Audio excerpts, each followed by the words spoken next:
৪৫ দিনের মধ্যে সীমান্ত সুরক্ষিত করার জন্য বিএসএফ এর প্রয়োজনীয় জমি হস্তান্তর সম্পূর্ণ করতে হবে। মাত্র 7 দিনের মধ্যে কলকাতা দখলের এক নজিরবিহীন ও কঠিন হুঁশিয়ারি দিয়েছেন ঢাকাই চলচ্চিত্রের শীর্ষ নায়ক শাকিব খান।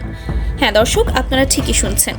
যে কলকাতা একসময় শাকিব খানের সিনেমার উন্মাদনায় কাঁপত, যে টলিউড ইন্ডাস্ট্রিতে তিনি রীতিমতো রাজত্ব করেছেন, আজ সেই কলকাতার উদ্দেশ্যেই তার এমন একটি বিস্ফোরক মন্তব্য রীতিমতো তোলপাড় ফেলে দিয়েছে দুই বাংলার রাজনৈতিক ও বিনোদন অঙ্গনে। সামাজিক যোগাযোগ মাধ্যম থেকে শুরু করে চায়ের আড্ডা, এমনকি ঢাকা ও দিল্লির কূটনৈতিক করিডোরেও এখন আলোচনার কেন্দ্রবিন্দুতে পরিণত হয়েছে ঢালিউড মেগাস্টারের এই অভাবনীয় হুঙ্কার। দর্শক মনে স্বাভাবিকভাবেই প্রশ্ন জাগতে পারে, হঠাৎ কেন এমন আক্রমণাত্মক রূপ ধারণ করলেন শাকিব খান? কেনই বা তিনি মাত্র এক সপ্তাহের মধ্যে কলকাতা দখলের মতো এমন একটি বিশাল ও চাঞ্চল্যকর কথা বললেন?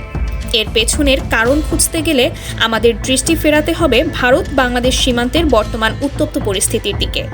শাকিব খানের এই মন্তব্যের শেকড় মূলত লুকিয়ে আছে ভারতের পশ্চিমবঙ্গ রাজ্যের নবনির্বাচিত মুখ্যমন্ত্রী ও দাপটে বিজেপি নেতা শুভেন্দু অধিকারীর একটি সাম্প্রতিক এবং অত্যন্ত বিতর্কিত ঘোষণার মধ্যে। মুখ্যমন্ত্রী হিসেবে শপথ নিয়েই শুভেন্দু অধিকারী ঘোষণা দিয়েছেন, আগামী ৪৫ দিনের মধ্যে বাংলাদেশ ভারত সীমান্তে সম্পূর্ণভাবে কাঁটা তারের বেড়া নির্মাণ করা হবে এবং এর জন্য বর্ডার সিকিউরিটি ফোর্স বা বিএসএফকে প্রয়োজনীয় জমি দ্রুততম সময়ের মধ্যে বুঝিয়ে দেওয়া হবে। আর ঠিক এই ঘোষণার পরপরই যখন দুই বাংলার মধ্যে এক ধরনের মনস্তাত্ত্বিক ও রাজনৈতিক উত্তেজনা বিরাজ করছে, ঠিক সেই মুহূর্তেই শাকিব খানের এই কলকাতা দখলের মন্তব্য যেন জ্বলন্ত আগুনে ঘি ঢেলে দেওয়ার মতো কাজ করেছে। অডিয়েন্স, আজ আমরা আপনাদের সামনে তুলে ধরব কিভাবে একটি কাঁটাতারের বেড়ার রাজনীতি এবং একজন মেগাস্টারের একটি মাত্র হুঙ্কার পুরো উপমহাদেশের ভূ রাজনৈতিক হিসাব নিকাশ পাল্টে দেওয়ার উপক্রম করেছে। পশ্চিমবঙ্গের মুখ্যমন্ত্রী শুভেন্দু অধিকারীর এই বেড়া নির্মাণের ঘোষণার পর থেকেই মূলত ঘটনার সূত্রপাত। বিজেপি দীর্ঘদিন ধরেই অভিযোগ করে আসছিল যে পশ্চিমবঙ্গ সীমান্ত দিয়ে বাংলাদেশ থেকে ব্যাপক হারে অবৈধ অনুপ্রবেশ ঘটছে এবং পূর্বতন সরকার এই অনুপ্রবেশ ঠেকাতে চরমভাবে ব্যর্থ হয়েছে। তাই অবৈধ অনুপ্রবেশ রোধ এবং ভারতের জাতীয় সুরক্ষার অজুহাতে বিজেপি সরকার ক্ষমতায় এসেই এই কঠোর সিদ্ধান্ত গ্রহণ করেছে। শুভেন্দু অধিকারী তার ঘোষণায় অত্যন্ত কড়া ভাষায় বলেছেন, ক্যাবিনেট সিদ্ধান্ত নিয়েছে পুরো জমির স্বরাষ্ট্র মন্ত্রণালয়ের মাধ্যমে বিএসএফকে হস্তান্তর করা হবে এবং ফেন্সিং বা বেড়া দেওয়ার কাজ সম্পূর্ণ করা হবে। অবৈধ অনুপ্রবেশকারীদের নিয়ে যে সমস্যা চলছে তা আগামী কয়েকদিনের মধ্যেই যে কোনো মূল্যে সমাধান করা হবে। ভারতের সরকারি তথ্য অনুযায়ী বাংলাদেশ ও ভারতের মধ্যে মোট সীমান্তের দৈর্ঘ্য প্রায় 4096 কিলোমিটার। এর মধ্যে শুধুমাত্র পশ্চিমবঙ্গ অংশেই রয়েছে প্রায় 2016 কিলোমিটার সীমান্ত। এই দীর্ঘ সীমান্তের একটি বড় অংশে ইতোমধ্যে কাঁটাতারের বেড়া নির্মাণ করা হলেও এখনও প্রায় 563 কিলোমিটার এলাকায় বেড়া দেওয়ার কাজ বাকি রয়ে গেছে, যা মূলত নদিয়া, মুর্শিদাবাদ, মালদহ এবং উত্তর 24 পরগনার মতো স্পর্শকাতর জেলাগুলোর মধ্যে দিয়ে গেছে।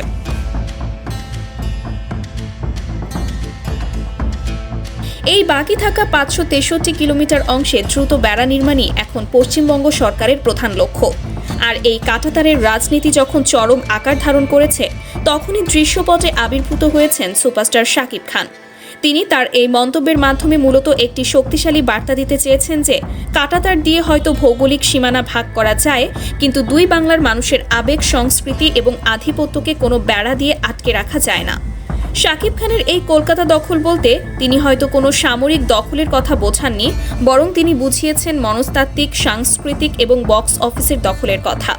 সাম্প্রতিক সময়ে তার মুক্তিপ্রাপ্ত সিনেমাগুলো যেভাবে কলকাতায় ঝড় তুলেছে, তাতে যে টলিউড ইন্ডাস্ট্রি একসময় কলকাতার একচেটিয়া দখলে ছিল, সেখানে শাকিব খান নিজের মেধা, গ্ল্যামার এবং অভিনয় দিয়ে যে রাজত্ব কায়েম করেছেন, সেটি কোনো কাঁটাতারের বেড়া দিয়ে ঠেকানো সম্ভব নয়। তার এই হুঁশিয়ারি মূলত সেই সব রাজনৈতিক নেতাদের প্রতি একটি সূক্ষ্ম জবাব, যারা মনে করেন বেড়া দিলেই বাংলাদেশিদের প্রভাব ক্ষুণ্ণ করা যাবে। এদিকে শুভেন্দু অধিকারীর জমি হস্তান্তরের ঘোষণা দেওয়ার পরই বিষয়টি নিয়ে ঢাকা ও দিল্লির কূটনৈতিক মহলে ব্যাপক তৎপরতা দেখা দিয়েছে। গত 12 মে ভারতের পররাষ্ট্র মন্ত্রণালয়ের সাপ্তাহিক মিডিয়া ব্রিফিংয়ে মুখপাত্র রণধীর জয়সওয়ালকে এই বিষয়ে প্রশ্ন করা হলে তিনি অত্যন্ত সতর্কতার সাথে বলেন, সীমান্ত সুরক্ষা ভারতের জন্য একটি অত্যন্ত গুরুত্বপূর্ণ বিষয় এবং সেই দৃষ্টিকোণ থেকেই পশ্চিমবঙ্গ সরকারের এই সিদ্ধান্তকে দেখা হচ্ছে। তবে এই পদক্ষেপ বাংলাদেশ ও ভারতের দীর্ঘদিনের সম্পর্কের ওপর কোনো নেতিবাচক প্রভাব ফেলবে কিনা সে বিষয়টি তিনি কৌশলে এড়িয়ে যান। এই এড়িয়ে যাওয়ার বিষয়টি কূটনৈতিক বিশ্লেষকদের কাছে একটি বড় বার্তা। অন্যদিকে ভারতের এই কাঁটাতারের বেড়া নির্মাণ ইস্যুতে বাংলাদেশ অত্যন্ত কড়া ও যুগান্তকারী প্রতিক্রিয়া জানিয়েছে। বাংলাদেশের মাননীয় প্রধানমন্ত্রীর পররাষ্ট্র বিষয়ক উপদেষ্টা হুমায়ুন কবির অত্যন্ত দৃঢ়তার সাথে বলেছেন, কাঁটাতারের বেড়া দিয়ে বাংলাদেশকে ভয় দেখানোর সময় এখন আর নেই। বাংলাদেশের জনগণ এবং সরকার এসব চোখ রাঙানিকে আর ভয় পায় না। তিনি স্পষ্ট করে বলেন, মানুষের সাথে সম্পর্ক তৈরি করতে চাইলে সেটি কাঁটাতার দিয়ে সম্ভব নয়। এই বক্তব্যের মাধ্যমে বাংলাদেশ মূলত ভারতকে একটি পরিষ্কার বার্তা দিয়ে দিয়েছে যে সীমান্ত সুরক্ষার নামে যদি বাংলাদেশের ওপর কোনো ধরনের মনস্তাত্ত্বিক চাপ প্রয়োগের চেষ্টা করা হয় তবে ঢাকা সেটি নীরবে মেনে নেবে না। এর পাশাপাশি ভারতের পররাষ্ট্র মন্ত্রণালয়ের ওই ব্রিফিংয়ে বাংলাদেশিদের অবৈধ অনুপ্রবেশ প্রসঙ্গে রণধীর জয়সওয়াল দাবি করেন, অবৈধভাবে ভারতে অবস্থানরত প্রায় ৮৬০ জনের নাগরিকত্ব যাচাইয়ের জন্য বাংলাদেশকে আগেই অনুরোধ করা হয়েছে। যদিও ভারতের দাবি অনুযায়ী এই বিষয়ে এখনও আনুষ্ঠানিক বা সন্তোষজনক সাড়া পাওয়া যায়নি।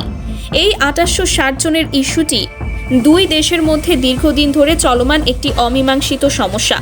শুধু কাঁটাতারের বেড়া বা অনুপ্রবেশ নয়, ভারত বাংলাদেশ সম্পর্কের অন্যতম প্রধান কাঁটা হয়ে থাকা তিস্তা নদীর পানি বণ্টন নিয়েও কথা বলেন ভারতীয় মুখপাত্র। তিনি দাবি করেন যে দিল্লি এখনও বাংলাদেশকে অত্যন্ত ইতিবাচক দৃষ্টিতেই দেখে এবং দ্বিপক্ষীয় সম্পর্ক উন্নয়নের অবস্থান থেকে সরে আসেনি। কিন্তু বর্তমান প্রেক্ষাপটে সাধারণ মানুষের কাছে ভারতের এই ইতিবাচক দৃষ্টির কথা কতটা বাস্তব তা নিয়ে প্রশ্ন থেকেই যায়। এই পুরো বিষয়টি বিবেচনা করলে বোঝা যায় যে শাকিব খানের সেই ৭ দিনের মধ্যে কলকাতা দখলের হুঙ্কারটি আসলে কোনো বিচ্ছিন্ন ঘটনা নয়। এটি দুই বাংলার বর্তমান রাজনৈতিক, সামাজিক এবং মনস্তাত্ত্বিক টানাপোড়েনের একটি চূড়ান্ত বহিঃপ্রকাশ মাত্র। যখন রাজনৈতিক নেতারা বিভেদের দেয়াল তুলতে ব্যস্ত, তখন শিল্পের মানুষেরা সেই দেয়াল ভাঙার কথা বলেন। এখন দেখার বিষয় ভারতের পশ্চিমবঙ্গ সরকারের এই ৪৫ দিনের মধ্যে বেড়া নির্মাণের আলটিমেটাম শেষ পর্যন্ত কোথায় গিয়ে ঠেকে। সত্যি কি তারা এই সময়ের মধ্যে বেড়া নির্মাণ করতে পারবে? অন্যদিকে শাকিব খানের মতো মেগাস্টারদের এই ধরনের অবস্থান দুই দেশের সাংস্কৃতিক আদান প্রদানকে ভবিষ্যতে কোন দিকে নিয়ে যায় সেটিও এখন একটি বিরাট প্রশ্নের বিষয়। অডিয়েন্স, রাজনীতি, কূটনীতি এবং বিনোদন জগতের এই ত্রিমুখী পরিস্থিতি আগামী দিনগুলোতে দুই বাংলার জন্য ঠিক কী পরিণতি ডেকে আনে তার উত্তর হয়তো সময়ই বলে দেবে।